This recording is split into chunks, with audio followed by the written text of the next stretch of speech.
Oops, wait lang, kapatid. Bago mo i-scroll ito, kamusta naman yung umaga mo? Kamusta yung pagkakagising sa'yo ng Lord? Nakakagalak ba? Di ba nakakagalak? Yan naman talaga yung tunay na kaligayahan yung kagalakan. Alam nyo ba ang pinagkaiba ng kagalakan sa kasiyahan? Ang tunay na kagalakan kasi manggagaling lang yan sa Lord. Walang iba, siya na makapagbigay niyan. Kung nanamnamin at dadamdamin o ah, ipapasok nyo sa puso nyo o mararamdaman ng puso nyo yung presensya ng Lord, yan yung tunay na kagalakan, kapatid.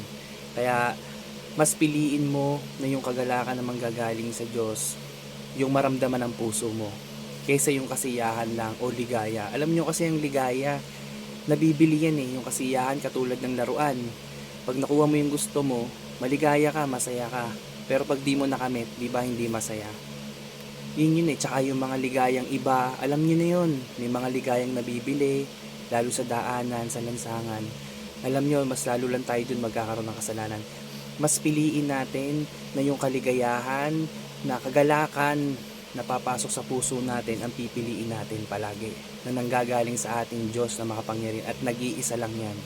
Huwag tayong mapunta sa mapanlinlang na makikita lang ng mata natin, damdamin natin sa puso natin. So yun lang mga kapatid, God bless sa inyong lahat. Be still.